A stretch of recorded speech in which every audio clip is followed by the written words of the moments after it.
5. We had Boris in the afternoon of 1,200 apologies this week. Quite excruciating. 4. I actually think that we've hit a new low in public life when it comes to the treatment of Boris Johnson. 3. Priti Patel's plan to send illegal migrants to Rwanda. Now, that's polling very well, although not with the Archbishop of Canterbury. 2. You are most definitely off his Christmas card list, which probably means you're not going to heaven, because you, Allison Pearson, are ungodly. 1. We have liftoff. Welcome once again to Planet Normal, the Telegraph podcast with Allison Pearson. Hello. And me, Liam Halligan. Well, partygate rumbles on, Allison, with Boris Johnson facing a potentially knife-edge vote in the Commons today, Thursday, over whether he should be referred to a formal investigation by the Commons Privileges Committee. Some say it's all ancient history, a fuss about nothing, a plot by lefty media types to oust a Conservative government. Yet this week we saw a former Tory chief whip, no less, stand up in the Commons. He's a natural Johnson ally, and yet he declared that the Prime Minister is unfit for office and should resign. Yes, there is heartfelt anger and upset about Partygate, and rightly so.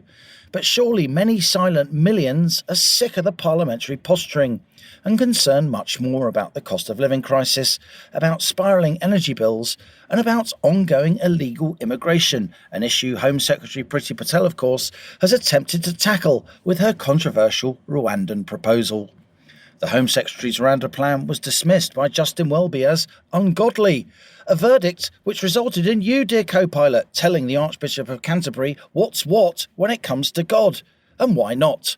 For you are speaking with all the theological and indeed ecclesiastical authority embodied within you, former Sunday school teacher that you so proudly are. Allison, it's all such a mess. The end of lockdown was meant to bring freedom, joy, enterprise, yet as a nation we feel rudderless. The UK was now meant to be in the middle of a post-pandemic bounce back, but the economy is stalling. I look at much of our political class and I feel ill, co-pilot. Surely it's time. Team Planet Normal stood for election. Is the barrel scraping? How was that? We'd have to be like co-leaders though, wouldn't we? Like the Green Party, because we couldn't agree. Can you imagine us? We wouldn't be like Caroline Lucas and that nice sort of shy-looking man, would we? It would be absolutely insufferable. You'd be like Bill and Ben combined. I'd be little weed in the middle, being a nightmare. Oh, God. Caroline Lucas and a succession of well-coiffured men, all called Jonathan. Yes, exactly so. Can I just start by saying that as we were coming to record, something landed in my inbox, which was from my energy provider, which had the ominous title, Allison, we're moving you to our best ever value plan. You know what that means, don't you? That means we are about to empty your bank account, Mrs. Pearson. Have a pair of socks and naff off. You're not going to believe this, but we moved house last summer. And I don't know what got into me, but we were resorting the family finances and I volunteered to do the direct debit for the energy bills, thinking that I got the easy shift. Oh, my God, Liam. Anyway, it's all a terrible mess, isn't it? And I know that you all have been following closely that we had energy leaders this week, didn't we, appearing before the Select Committee, warning that 40% of Britons could fall into fuel poverty when there's the scheduled October rise in the price cap. You know much more about this than I do, co-pilot, but it's the fact, isn't it, that the cap lifted earlier this month and average dual fuel tariffs went up from 1,278 to 1,971.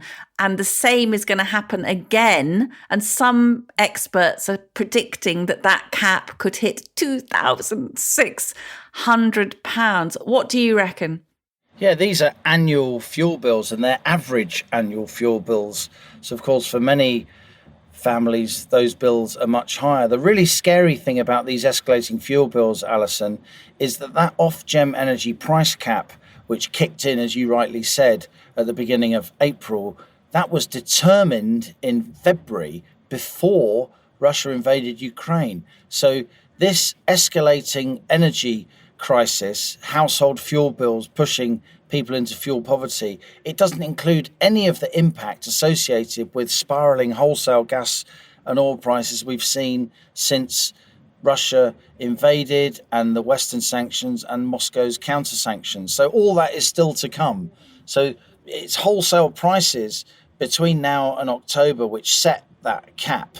And the cap is there, so energy companies have a chance of surviving because, of course, if they buy energy that's more expensive when they sell it on to us, they have to charge more. That's why the cap moves. But, of course, the cap's going to go up a lot more because since the current cap was determined, we've had war between Russia and Ukraine. And Russia is, of course, an energy exporting superpower. It's also worth saying on this energy crisis that there is no cap for firms. So firms, unless they're very sophisticated firms who can buy energy forward, who have bought energy forward on futures markets and so on, the sort of small and medium-sized firms, manufacturers and so on, very energy intensive, hospitality businesses, very energy intensive, they are exposed to the full force of wholesale energy markets and the UK's relative vulnerability to those wholesale energy markets, given our lack of gas storage and so on, given the fact that we don't really use much nuclear and so on. And my real fear here, as well as household fuel poverty, is that you are going to have a lot of energy intensive companies, not least across those red wall seats, the manufacturing companies, who are going to struggle to keep their heads above water. The government has to do something to address this. What we've seen so far in terms of support packages for households and indeed for businesses have been extremely meagre compared to the scale of the problem. A problem which, I repeat because it's astonishing, doesn't yet include any of the impact that we've seen since Russia invaded Ukraine in terms of energy prices. I mean, already the figures, not including the war, seem absolutely vertiginous. What do you think we could be talking about? What sort of numbers? I think it's very hard to predict accurately without being accused of being alarmist. I know that from talking about inflation for the last couple of years. I would say that headline inflation is already in double digits if it was measured in a more accurate way. I think the inflation that households, particularly lower income households, are experiencing is deep into double digits because they spend disproportionately heavily on food and fuel. I wrote a column last week in the Telegraph on Sunday that even though we're focused on the fuel price impacts in terms of the economic fallout from Russia-Ukraine, I think when future historians look back, the real significant impact will be on food prices because farmers are not planting as much as they would have done otherwise across the world because fertilizer is so expensive. Russia, Belarus, Ukraine, huge fertilizer exporters. You're not getting that wheat and grain coming out of Russia and Ukraine. Between them, a third of the world's grain exports go through that Black Sea funnel, right, onto ports in southern Ukraine. That's not happening. Those shipping containers are either embargoed or they can't get in there because of military conflict and mines and so on. So we are seeing wheat prices escalate. We are seeing less planting going on. In the fields of Ukraine, they're fighting rather than planting for next year. There's going to be a big calorific deficit and it's going to lead to escalating food prices. And not just that, Allison, it's also going to lead to more political turmoil, particularly in the developing world, particularly, I would say, and I say this with no pleasure at all, across North Africa and the Middle East, the Horn of Africa, countries which are extremely dependent on Russia and Ukraine for their grain supplies, for keeping their populations relatively stable. We're already seeing in some countries a lot of political discontent, huge queues for state-subsidised bread and other staple crops. A lot of the world depends on food subsidies. A lot of the world in particularly politically unstable places. And we're not yet talking about the kind of geopolitical shockwave that the food price impact of the Russia-Ukraine conflict is going to have. The Arab Spring was all about food prices. Never forget that. Well, our government is already under incredible pressure, isn't it? We had Boris in the afternoon of 1,200 apologies this week. Quite excruciating. And obviously this major vote you referred to, potentially referring him to the Privileges Committee. Did he mislead Parliament? We've talked about this a lot, Liam, haven't we? I mean, I do feel torn about it because I find the opposition stance immensely hypocritical, raising these very heartbreaking stories about husbands not being able to visit their dying wives, as Keir Starmer did very emotively in the Commons this week. And I'm sitting at home thinking, but you supported those measures. They were awful. They were absolutely dreadful. And not only did you, the Labour leader, not oppose them, you actually would have demanded more. It just infuriates me. You know, Liam, I did something this week. I'm writing a sort of fictional book about the sort of experience of lockdown. And I was looking up some of the restrictions. And this is from, I've just got in front of me actually, 19th of June 2020, when it became legal to see dying family and friends, and the regulations changed to allow visits to homes, hospitals, hospices and care homes. And I just reading this amendment to R7, restrictions on gatherings from the 13th of June. I can't even believe it, Liam. Did we actually live through this period where they're talking about where the person concerned is attending a person giving birth called M at M's request? And then it says where the person P is visiting a person they might reasonably believe is dying, D. Okay? It's absolutely chilling reading this stuff. And it seems to me, you know, even at this distance, and we talked about it all the time on Planet Normal, but it is just how monstrous were these regulations. So I suppose now, with Boris under attack, I do sometimes think it's the least of it. You know, what they were doing in Downing Street was pretty bad, but it's the fact that they ever allowed these things to be done to human beings, which I find the most disturbing. But looking forward just shortly, Co-Pilot, of course, we've got the May 5th elections coming up. And I was again remembering, looking back, that of course we had do you remember the European elections in May 2019 when Theresa May was Prime Minister, and the Brexit Party totally humiliated the Conservatives under Mrs May, and the Conservatives fell to a historic low of 8.8%. I'm slightly wondering if they're going to be possibly beating even that dismal record in a couple of weeks. What's your hunch? Well, I certainly think that they're going to get a pasting, but I do think we're at the point now in Partygate where the way Keir Starmer is carrying on will be garnering more support for Boris Johnson than damage it does him among fair-minded swing voters. I think we really need to distinguish between the bright young things in Downing Street who were getting hammered at 2 a.m. and playing on Wilfred Johnson's swing in the Downing Street garden, always telling themselves, well, we're in Downing Street, aren't we clever? The over-entitled, gilded youth that always seems to be knocking around the centre of government under whether it's a Tory or a Labour administration. And what Boris Johnson actually did that we know of so far. In many, many workplaces, people who work together under difficult circumstances would buy a cake for somebody and sing happy birthday. It's the kind of shot you'd see at the end of a TV report of nurses working hard on a ward to keep body and soul together and to keep the nation's health ticking over, and somebody brings Gladys a birthday cake and they all sing happy birthday. I mean, they've all been slaving away together.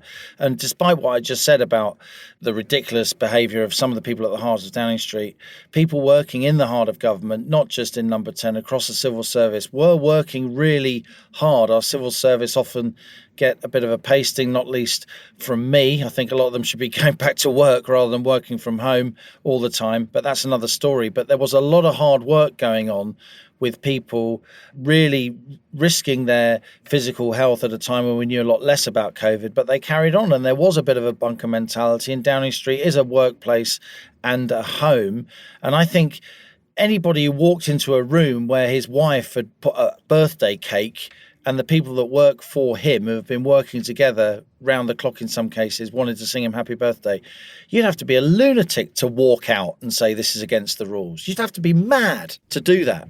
I agree with that one. I think it's going to be a question of, did he attend 4 or 5 others, and how many fixed penalty notices? It's the Oscar Wilde thing, isn't it? As you know, to have one fixed penalty notice looks like misfortune. I mean, the opposition will be able to make hay with it. I mean, interestingly, something, as you said at the top, that I wrote about this week, one policy that is proving very popular for the government with the actual voters, but not with the sort of bien pensant class, is Priti Patel's plan to send illegal migrants to Rwanda. Now, that's polling very well, Liam, although not with the Archbishop of Canterbury. What do you think? I have to say, I admire all your writing, co-pilot, but I did really chuckle at your Justin Welby column this week, and the links in the show notes to this episode, where you took it upon yourself to tell the Archbishop of Canterbury what he should be thinking about God. You went through sort of 8 paragraphs of finger pointing at him, and then you said, speaking as a former Sunday school teacher. I mean, crikey, how long were you a Sunday school teacher for? Why did I not know this? How old were you? What's going on? It was a very brief period in my mid-teens, but I had a bit of a crush on Keith, who was in the choir. I don't think it was from the purest of motives, but it's a surprisingly demanding calling, Sunday school teachers, especially if your own faith is quite tenuous. So let me just fit Keith into the pantheon of Pearson childhood crushes, because I have got a wall chart and a spreadsheet, and I will be filling it in after this episode of Planet Normal. So firstly, you went for a glove puppet on Thunderbirds. Yes, Scott. And then later on it was David Essex. You used to practice kissing his David poster. Cassidy, get it in the right order. Oh, David Cassidy, of course, much more upmarket than David Essex. Yes. But in between the two, there was Keith in the choir. Okay. And where is Keith now? Are you tracking him on Facebook? I don't, God knows where Keith is. Have you linked in with him? I haven't, but I don't think Justin Welby is going to be one of my future boyfriends, is he, after this week? You are most definitely off his Christmas card list, which probably means you are not going to heaven, because you, Alison Pearson, are ungodly. Well, he spoke, didn't he, Liam, in very, very forthright terms, using his Easter sermon to denounce Priti Patel's plan. My take on this is that I don't think compassion is just a one-way street. That's right. I know that as the head of the Christian church, he has to speak up for the poorest and the most vulnerable. But we've got a lot of poor and vulnerable in this country, and their lives are not made easier when public services are oversubscribed by more and more people coming in who arrive illegally, not going through the official channels. And I actually got in touch with you. I remember texting you, co-pilot, because there are around 37,000 asylum seekers currently in the UK, and that number's going up by at least 200 every day. There were 600 people landed on the beaches of Dover and Dungeness last Wednesday, just to take one example. 9 out of 10 of these asylum seekers are fit young men who crossed the channel after paying as much as £7,000 each to these vile people smugglers. And Priti Patel is trying to smash the business model by offering a very serious deterrent and saying you'll come to the UK, but you will then be put on a plane to Rwanda, I think has a good chance of acting as a meaningful deterrent. Of course, we had Alexander Downer, former Australian foreign minister, talking about the way that they outsourced, offshored their migrant processing, and that did bring down the numbers significantly. But the thing I wasn't sure whether Justin Welby, in his unworldly, holier-than-thou manner, was he aware that around £5 million of British taxpayers' money is spent every single day paying the hotel bills for those 37,000 men, hardly any women or children, who jumped the queue and arrived in this country illegally? And the thing I texted you about, co-pilot, was that's about 1.8 billion a year that we're currently paying to put those people up. And I asked you, what could that money buy? And you said it could pay the salary of 50,000 nurses a year. Now, call me a godless heathen, Justin Welby, but I would rather be spending that 1.8 billion on a few thousand more midwives to help out the struggling maternity sector that we've been discussing on Planet Normal. I'm so glad you're on my side. You've really got your eye in, haven't you? With Justin Welby. He's got a target on his back. I'm sure he's a very nice man. Something about this idea that, Conservatives, they're not nice people. There are plenty of people I feel compassion for, Liam, and some of our own people are people I feel compassion for, and it does really get to me. And I do think it was very interesting that in the opinion polls shortly after Priti Patel announced that policy, there was very strong support, and even Labour voters narrowly supporting the government's plan. And a majority of British people think that those who enter the UK by illegal means should be unable to claim asylum if they've passed through a safe country or have a connection to a safe country. And Liam, I think it's because we're a nation that queues. British people queue and they believe in fairness. And the thing that jumps out at me about these things is that these are queue jumpers. They're using money to get to the front of the queue. I'd like to see us being much more generous towards asylum seekers in refugee camps, huge refugee camps in Lebanon, in Jordan, in Turkey. Let's bring some families from there and not reward these cynical people using illegal means to get here. I think what he said was pompous. I think it conveyed the notion that he has a monopoly on judging whether something is ungodly or not, presenting himself as the divine representation of God on earth, like some kind of king in a Shakespeare play. And also, I think, while I completely agree that he should use his position to say things, to take an active part in public life. Some people have been a bit sniffy about his sort of radio interviews and so on. I have no problem with that. I think he desperately needs to build footfall within the church. Obviously, congregations are suffering. Many congregations are suffering demographically. And then the ridiculous decision to close churches during lockdown, which he should have at least pushed back against and tried to reverse, which you mentioned in your column. I think that was wrong. But I think if he comes across as a kind of, middle-class Remainer in everything he says and does, he's just going to upset a lot of social conservatives and very proud people from various parts of the country who want to feel that the church is there for them. The church should not just be an extension of the metropolitan liberal elite. It should be anything but that. And that's the danger he is in, of coming across as just another sort of typical member of the public sector upper class, a group of people which really gets up the noses of a lot of ordinary hard-working Brits, as the polling response to Priti Patel's proposals show. My actual view is that I don't think Rwanda will happen. I think it will be there potentially as a threat, as a token. I wouldn't be surprised if reception centres that the Brits are running in northern France aren't expanded.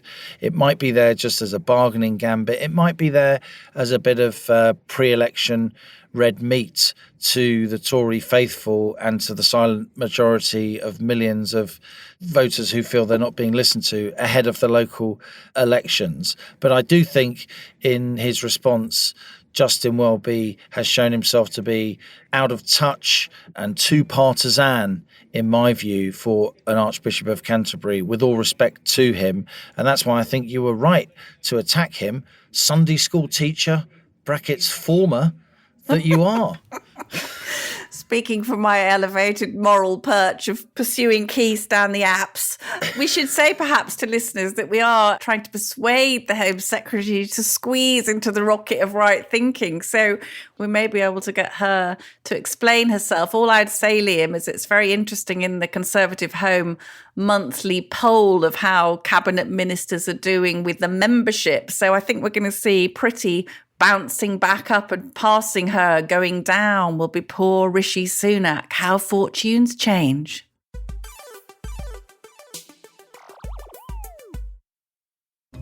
Hello, I'm Christopher Hope, but my pals call me Chopper, and you can too.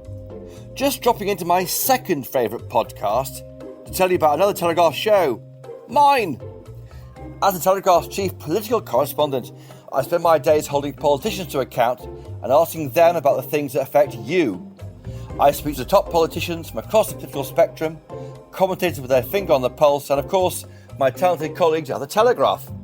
So if that sounds like your cup of tea, please search Chopper's Politics wherever you're listening to this. Cheerio!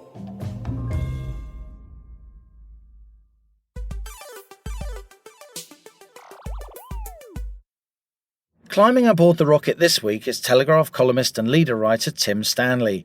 A Cambridge-educated historian, Tim graces the pages of the Telegraph with columns on subjects ranging from UK politics to culture and religious affairs.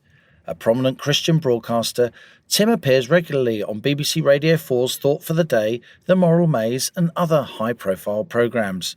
Tim, you've been a good friend to Planet Normal. Allison and I hugely admire your writing. We're delighted to welcome you aboard the rocket. And I wanted to start by asking you a question which I know is quite close to co-pilot Pearson's heart. What did you think of Justin Welby's response to the Home Secretary's Rwanda proposals? I think clerics should be allowed to engage in politics and should be encouraged to do it. I have no objection to it. I disagree with his interpretation of the policy. And like a lot of people, I'm frustrated by the lack of an alternative. But I do think that the Archbishop of Canterbury feels a Christian responsibility to speak up for the vulnerable, and that includes migrants. It even includes illegal migrants. I mean, Christians have a responsibility to speak up for prisoners as well. They speak up for people who've broken the law all the time. But also as head of the communion, he's responsible for a lot of the very countries that those people are coming from. So I can see why he would object to the policy. I have no problem with him criticizing it. However, I'm uncomfortable with some of the language he used to attack the motives behind it, because I think that implies a moral judgment on politicians, which I don't think is fair. I really think Priti Patel wants to save lives with the Rwanda policy because she wants to discourage people from trying to make the crossing across the channel. And I think to suggest that that's an ungodly motivation, I think is just wrong. Tim, I agreed that Welby's language, I think, did take me aback. You know, he said very resoundingly, the principle must stand the judgment of God and it cannot. And there was this implication, I think, that somehow he had a sort of monopoly on compassion, and anyone who agreed with Priti Patel's plans was self-evidently immoral and lacking in compassion. Whereas I feel that resources are badly needed here. We are spending £5 million a day putting up 37,000 asylum seekers who arrived illegally in the country, and that the latest polls showed a lot of support for the Patel policy, obviously from Conservative voters, but also from a narrow majority of Labour voters in support. So that struck me as striking the wrong note, really. There has always been a tension between church and politicians on welfare policy, in part because they stand up for slightly different principles in different constituencies. The state has got to think about the interests of the people who elected it, whether they be the Conservative majority, their constituents, the taxpayer, etc. So they have to consider things like border security. They've got to consider the amount of money they're taking from people to give to another group of people. But in his defense, the Archbishop, he would say he speaks for the constituency of humanity, and he speaks on behalf of Christian principles. And of course, the Christian economy is very different from the secular temporal economy. It's one in which the last come first. And within the Christian mindset, in effect, there is a bottomless pit of money. This is why archbishops would not make a good prime minister and why a prime minister wouldn't make a good archbishop. But I can't condemn Welby for speaking as an archbishop because that's his job and his calling. Can an Archbishop of Canterbury speak out too much, Tim, do you think? Justin Welby, I absolutely support your endorsement of his right to speak out and the ongoing tension between church and state. And I think most ministers who've responded, particularly Jacob Rees-Mogg, have said, of course, that's completely fine. But doesn't he sometimes overdo it? Does he overdo it? I'm not sure if it's him overdoing it or it's what we choose to take notice of. A constant complaint among clerics is every Sunday they say something which, to them, is groundbreaking and monumental in its importance, which is the good news of Jesus Christ. And of course, reporters don't report that. Why would they? The moment they say something vaguely political, that gets reported, even if they only say that once in a blue moon. So there's a little bit of frustration on their part. Also, let's remember, Rowan Williams said lots of things when he was Archbishop of Canterbury. They very often created a stink. Sometimes they didn't because no one could understand what he's saying. He has a different way of saying things. He has a far more poetic, academic way of saying things that perhaps meant he didn't cause quite as much offense. Whereas Welby's language is a lot more direct. He comes from a different Christian faith tradition. And I think when he does speak up, the way he does it tends to cut through in a way that previous archbishops said this sort of thing all the time, but it didn't tend to land. He's not going down very well, I don't think, with the faithful. There's a lot of criticism of him within the church. Do you think he's happy in the job, Tim? No, I don't. No, I think he's very unhappy in it, and I think he's waiting for it to come to an end. It is a miserable job because people are drawn to be clerics because they want to share the good news of Jesus Christ. They don't want the job of managing an enormous worldwide bureaucracy, let alone one which is fractured and in sharp decline, at least in the West.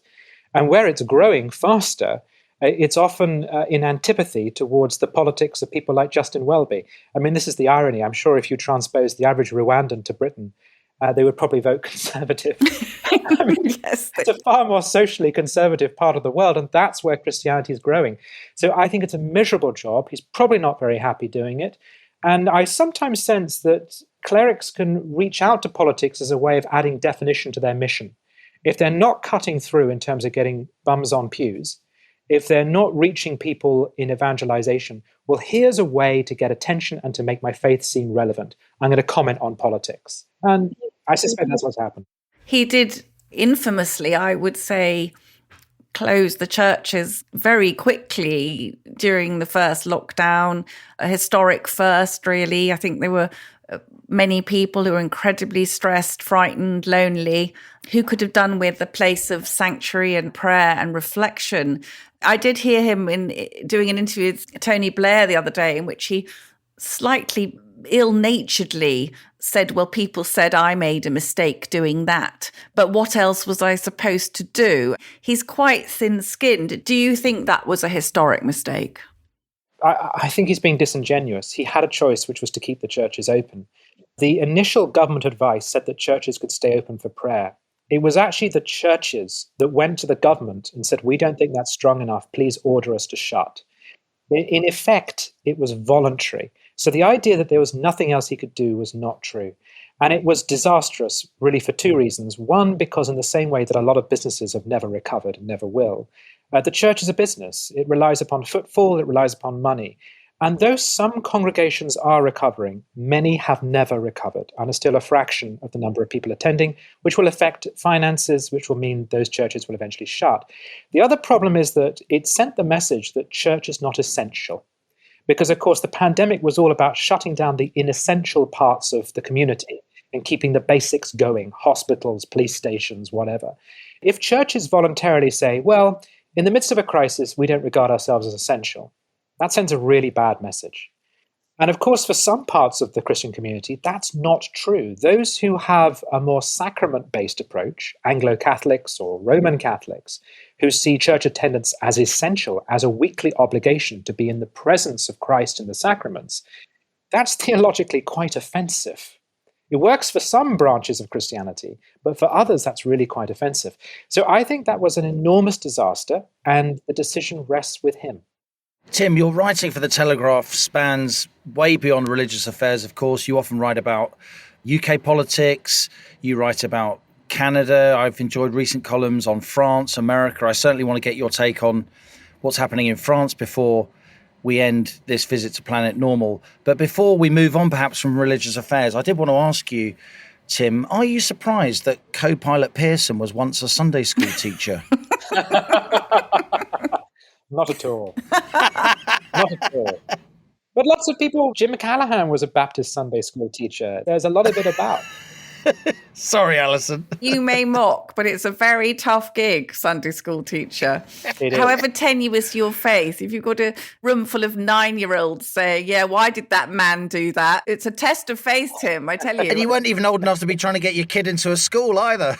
No, I have no excuse. I was a teenager, but I do look back very fondly on it. Tim, I'm really enjoying, you've moved over to writing the Telegraph Commons sketch. I think it's a natural birth for you because I know you're you're very, very interested in politics. Of course, you wrote this week about what you described as a marathon of contrition, 2 hours of Boris Johnson apologising for partygate. Bitterly sorry. Every single response at PMQs, he's bitterly sorry. Wholeheartedly sorry. I mean, you also said, which really took me aback, so I want to ask about that marathon of contrition, but you said it made you think how unpleasant politics has become. What did you mean about that? It was like a Chinese struggle session from the 1960s, when teachers would be forced in front of an entire crowd at Tiananmen Square and they'd have to apologise for their reactionary past over and over again. Over 2.5 hours of trying to find a different way of saying, I'm awfully sorry. No matter how personal and hyperbolic the accusations were, by the end, because people are running out of rope when it came to hyperbole, they were practically accusing him of killing their relatives. And there's only all he could do each time was stand up and say, I'm jolly sorry about that. It was a preposterous spectacle. There are two perspectives on this. One is that Boris Johnson has destroyed politics by breaking the rules that he wrote, and then he is accused of lying about it. That's Labour's point of view. But I think if you stand on the other side of the chamber and look across, what it also looks like is Labour is destroying politics by deciding that all bets are off, that all standards are dropped, and that you can attack Boris Johnson for anything, like he's a human pinata, and you can hit him for anything. I actually think that we've hit a new low in public life when it comes to the treatment of Boris Johnson. I'm not saying he's Christ-like or anything, like some sort of sacrificial lamb, but the way in which he has almost willingly offered himself up to be beaten by the opposition, it's really painful. They're attacking him on the basis not just of what he's done, but who he is. And for instance, Keir Starmer repeatedly says the people who Boris Johnson hurts most are the people closest to him. We know what he's talking about. He's talking about his friends and his family and his past relationships, which I thought there was a convention in politics you don't touch. But it's just been decided that because the left, the media, the establishment has decided it hates Boris Johnson, that he destroyed this country because of Brexit, he is fair game to attack him on any level. And I think that's really cruel and becoming difficult to watch. I think that's well put, Tim. I do envy you doing the parliamentary sketch because you get to watch Commons debates, which can be insufferably boring, but are often filled with quite astonishing language. I'll never forget the time when Labour's Tony Banks called his Tory adversary, Terry Dix, living proof that a pig's bladder on a stick can be elected to Parliament. And Speaker Bernard Weatherall says, will the honourable gentleman withdraw? It's not that it's untrue, it's just rather unparliamentary. I literally thought of that quote, language on speed almost, when I read your excellent column on the situation in France. Last week we were honoured to have Professor Robert Toombs on the Rocket talking about the first round election, with Macron now facing a resurgent Marine Le Pen, who is supported by lots of French youngsters. And you said brilliantly, a la Tony Banks, I can give you no higher praise, Tim, that the French are repeating their, quotes, 5-year ritual to decide between a pompous ass and a stick of dynamite. It's stronger language. One person far funnier than me once said that the contest was between a woman who killed her father and a man who married his mother. Which is cruel, but what do your instincts tell you, Tim, about what's going to happen? Robert Toombs, for his money, thinks that Macron will edge it, but French politics, because he'll be run so close by Le Pen in the second round, will move in her direction. I'm old enough to remember Jean-Marie Le Pen versus Jacques Chirac, and it seems to me that French politics has actually been stuck in that for about the last 20 years, which is the far right getting stronger incrementally, but not enough to beat the overwhelming forces of the establishment. But every year that battle gets a little bit closer. And the only way the establishment can just about maintain its majority status is to actually steal Le Pen's ideas and steal the National Front's ideas. French politics is remarkably right-wing now. There is a chorus of dissent represented by Mélenchon and the socialist, communist, Trotskyite tradition. But really, when you look at what mainstream politicians have said in a desperate bid to keep the electorate on side, the irony is that Remainers and Europhiles look at British politics and accuse us of being a bunch of Peronist nationalists But actually, it's France which has moved quite dramatically to the right and is competing over far more extreme nationalist territory. Coming back to this marathon of contrition, I was interested to see Mark Harper, a politician I rather admire. He obviously broke ranks with the Conservative side. She likes Natalie dressed Tories. Yeah, he's, He reminds her of Virgil off the Thunderbirds. It was original Scott. crush. Oh, was it Scott? Oh, you've changed again. Yeah, but Mark Harper is quite Scott-like in his dapperness with his clip-on Lego hair. But he did break ranks, Tim, and he has called for a vote of no confidence in Boris. And I think Mark is not a traditional member of the awkward squad, is he? I mean, he former chief whip, a man of some integrity. So I wanted to ask you, how much do you think that attack will have wounded Boris? He did look to me genuinely taken aback and shamefaced by the Harper attack. And what do you think's going to happen with the vote, which will be today, on whether the PM should be referred to the Commons, a privilege committee, to assess if he did mislead Parliament? There's an acronym in Parliament, FFW, which stands for Fit for Westminster. And Mark Harper is considered one of the FFWs. It's very tall and well-presented and very smart. We're not talking fit as in trainers and jogging bottoms. No, we're not. No. He's just about FFW. But yes, it was a surprising moment. On the other hand, Harper was very critical of lockdown. And I think there's an element of principle that if a man has misled the House, then he ought to go. But I think there's also an element of you've misled the House over this.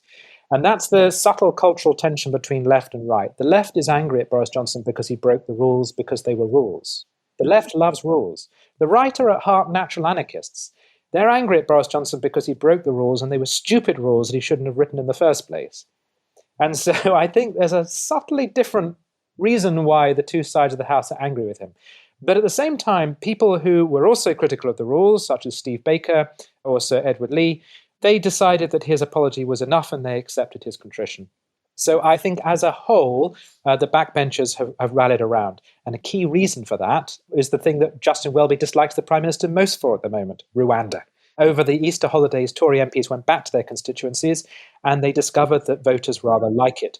And what was very striking was that the two biggest critics of the Rwanda plan before the holidays, Andrew Mitchell and David Davis, when they gave speeches against it, they put up some really weak beer criticisms of it. They did not attack it on the grounds of morality or legality. They just asked some technical questions. And David Davis said, what if these people are sent to Rwanda and they catch malaria? That's a man who I suspect does not see the bill being defeated and therefore doesn't want to create too big a fuss over it. So I think the Tory party has rallied over the holidays. I should just say, Tim and Liam, that I have this sort of slightly boiling feeling when I see Starmer at the dispatch box telling some terrible story from lockdown. He was talking about one poor chap who'd been unable to visit his dying wife during lockdown. I think not only did you support that, you wanted that to go on far longer. In fact, I think if Keir Starmer had been Prime Minister, we would basically have been New Zealand. So it can be a bit galling, can't it, Tim? This was the constituent, John Robinson. Yes, you're absolutely right. I don't get it. I don't get Labour MP after Labour MP standing up and saying, well, you were having this party, my constituent was a slave to this rule or that rule. Well, you supported the rules. They didn't object to the rules. There was a brief period in time which it wasn't just the churches that were shut. Effectively, Parliament was shut. They were remotely working and they were waving through legislation. Some of it was done by instruments that meant they just had to wave it through. They barely opposed it, asked very few questions about it. Really, the united opposition against lockdown was a handful of awkward squad Tory backbenchers. And co-pilot Halligan and myself, I think. Well, of course, there were critics in the media, and there were one or two on the hard left as well, who I would say there's an MP, the MP for York, whose name escapes me, she's been very good on this as well. I don't get how you can attack the Prime Minister for breaking rules that you voted through and which, by your own admission, were deeply inhumane and illogical. Tim, before we let you go, I must ask you about the US. You wrote your doctorate on American politics. It's a subject you often return to. You spend a lot of time in the States. What do you think is going to happen in America? You'll have seen the quite shocking footage of Joe Biden shaking hands with nobody recently on the platform. What do you think is going to happen in the midterms? Is Trump going to make a comeback? Well, he shook hands with the last person who enthusiastically supports him. And if you look at the polling... He can be so cutting for a Christian, can't he? He can. There's a little bitch beneath that halo. A Christian with a flick knife. The thing is, it's a two-party system. And if the Democrats are down, which they are, because not just because Joe Biden is old and looks senile, but also because of inflation and because of problems with the economy. So if the Democrats are down, the Republicans are the only alternative who can win. Oh, and the person right now most favored to win the Republican nomination is Donald Trump. So right now, at this moment in time, the next president, if he runs for it, is Donald Trump. And the thing is, thanks to Joe, Trump doesn't look that bad. The whole point of Joe was to be the anti-Trump and be the alternative so that America could move on. That was the one thing Biden had to achieve, was bring back decency and calmness and maturity to American politics. And instead, he's done the opposite. He's made Trump look effective as an executive. And because Trump's been banned from Twitter, some people have maybe forgotten how crazy he can be.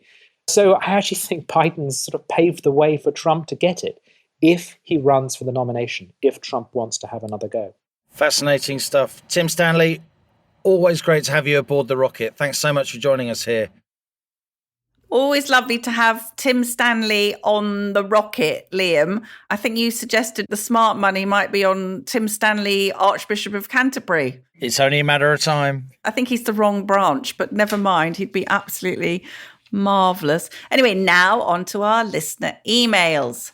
Please keep your wonderful messages coming. We absolutely love reading them, and we genuinely learn so much from you, our Planet Normal listeners. So this week, inevitably, we've got quite a few emails on Archbishop Welby and the Rwanda plan. Nick says, in addition to closing the churches and going on a sabbatical to France during the pandemic, Justin Welby is presiding over a relentless reduction in congregations, although you wouldn't believe that to be the case, as there are now more bishops in the Church of England than ever before. The frontline troops of local vicars and congregations are under ever-increasing pressure to provide financial savings, while the church itself sits on billions of pounds of investments and property, none of which Welby and his fellow parasites consider donating to the poor. Perhaps we need a 21st century reformation. Hilary says, we live on a small, crowded island and need to stop being such a soft touch. I work in the NHS and many of my colleagues have studied and worked hard to be able to come to the UK legally. They are really upset when they see those boats unloading more people wanting to circumnavigate the immigration system. Is the Church of England going to offer its wealth and resources to deal with the situation? No, I didn't think so. And Steve says, Welby is the high priest of the blobocracy. Great word, Liam. That'll be in an Allison Pearson column soon. For what do our listeners exist except to rip off choice phrases, Halligan? Come on, get on with it. Dan says, can someone please start a referendum on sending the Archbishop of Canterbury to Rwanda? He might actually provide more assistance than he's doing in his current appointment. And please give his large house to refugees from Mariupol. Thanks. Good idea, Dan. This is from Graham. Dear Liam and Allison, I've listened to you on a Thursday morning since the beginning and look forward to hearing your views on whatever's hitting the headlines. I don't always agree with you, but even when I don't, I still think that what you say is worth listening to. Anyway, to the point of my email. I just can't justify how I vote anymore. I have voted Conservative for as long as I've been able to vote. I'm 63 now, and I've voted at every UK general election, Scottish government election, European election, every local election, always Tory, even though my preferred candidate stands no chance of success. But not anymore. For the past 2 years or so since the beginning of COVID, I've been increasingly angry at how the UK government has seemingly lurched from one crisis to another, those dodgy PPE deals, allegedly, the parties at number 10, the cover-ups, denials and lies. However, I do believe it's my responsibility to cast my vote. And here's the issue.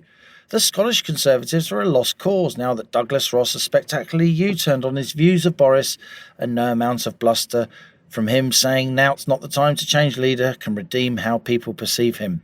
I can't vote SNP, that is a step too far, or Scottish Labour, or the Liberal Democrats, and as for the Green Party, well, enough said.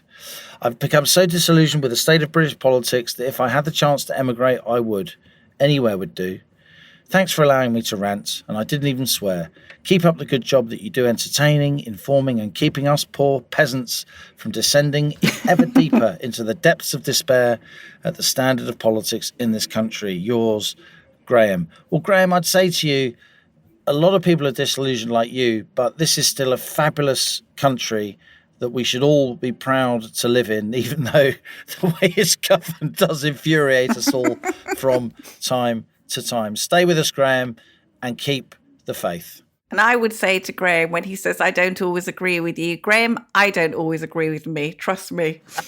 Liam, we've had immense amount of reaction to the state of maternity services, the situation with midwives, something that I'm doing a lot of work on at the moment. I'm going to carry on pressing and developing this theme because I'm really concerned. I'm very, very worried about the understaffing and about the policy of so-called normal deliveries. Can I just declare a tiny Planet Normal victory? You'll remember that I was talking last week about this advert I saw from an NHS trust asking for a midwife committed to the philosophy of normal birth. Well, the NHS this week issued a directive saying that no trust was supposed to any longer advertise for midwives committed to the philosophy of normal birth. So we do not labour in vain, Halligan. So this is from Jonathan. As an anaesthetist and intensive care physician, I have long wondered how a midwife-led unit in a setting distant from a general hospital could even be considered, let alone considered safe. Allison, you raised just the sort of concerns I have long harboured about certain midwives: zealousness, an irrational distaste for doctors, an overinflated view of their own importance. Unfortunately, the situation is now made even worse by a very large elephant in the room that is hard to address.